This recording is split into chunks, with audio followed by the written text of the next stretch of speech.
You know, if there's one thing that being in a shopping mall on a Saturday afternoon has taught me, it's that we should really stop curing diseases so that I don't have to wait in line as long. Nothing makes me wish I knew how to quickly eviscerate a human being like public spaces on weekends.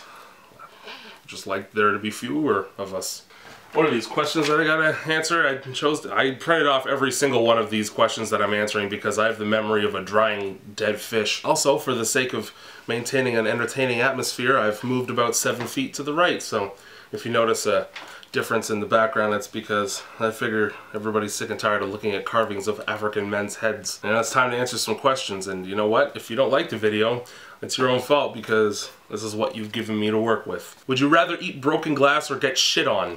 If you're gonna come up with a would you rather, at the very least don't give me two totally unmatched options. Like, obviously I'd rather get shit on because one shower later I've completely forgotten that I just got shit on, whereas there's no amount of water on earth that could wash the holes in my stomach and intestines out of me without also washing what's left of my stomach and intestines out of me. What is one stunt you will never pull? Given that I'm not invincible or an idiot, there's a reasonably large number of stunts that I would never do, so here's a short list. Eat shit, eat my cat, stick my dick in a beehive, jump off a building naked, stand in oncoming traffic naked, do anything naked, deliberately break a bone, honestly it's much funnier when it happens by accident, that god-awful fire challenge, also known as dumb idiot third-degree burn simulator, also known as the result of getting your head run over by a forklift as a child. Suck a dude's dick, unless it turns out that I'm gay and just nobody's told me yet. Lay down in front of a saw blade. Stand under a falling tree. Show strangers my secret inner racist under the flimsy guise of a prank video. Stick my hand and or wiener into a running lawnmower. And extrapolate from that what you will. What made you decide to jump off things and hurt yourself for a living? I enjoy risking my life for one of maybe two reasons. When I was 2 years old, my brother tied a housecoat cord around my neck and convinced me to play this game called Hang Me from the Second Story Balcony because why not? The resulting oxygen deprivation may or may not have contributed in some way to my interest in danger. Either that or when I was 8 or 9, I got rear-ended in my mom's car and spilled a drink all over her friend's hair. Now that was both fun and exciting, and the hilarious nature of ruining someone's day probably carries over into every dangerous situation I put myself in. What's the most horribly offensive sentence that you can say that you can think of off the top of your head? I can't say I've ever seen an attractive baby, but my standards are pretty high because if I'm gonna put it in, it better at least look nice.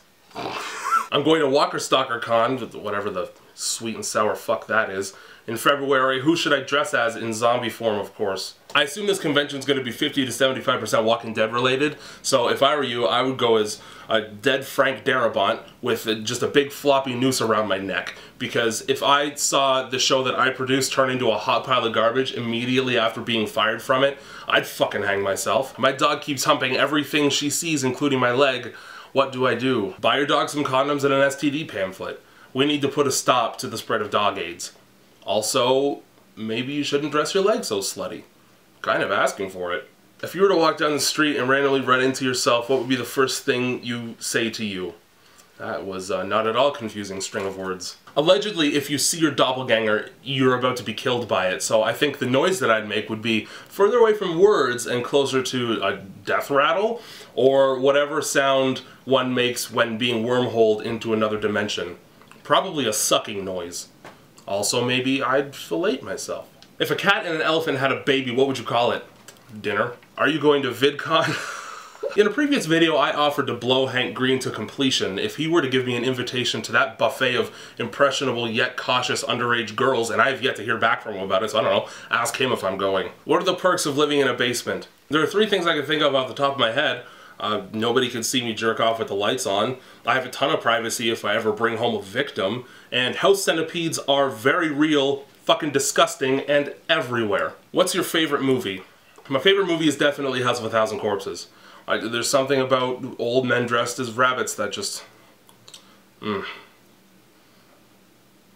What was the craziest thing you ever did for Dare mattG? This was never included in any of the videos, but sometimes he made me touch it. What's the least legal thing you've ever done? I live in Canada, so it was probably something like ordering food and then not saying thank you when it arrived. Alternatively, if you were held at gunpoint and forced to eat paper, how much paper do you think you could eat? Just enough to origami a machine gun in my colon and shit bullets out into my assailant's face. Well, I think that's enough very, very upsetting things for one video. Here's a link to the other ones that I did sometime. I mean, the last time I did it, I had a broken leg and I was full of Percocet. So, I mean, I hope this one's better. I don't imagine it will be, though. Maybe I found a niche. I just gotta get super wasted. Doesn't matter because I'm spilling shit anyway. Alright.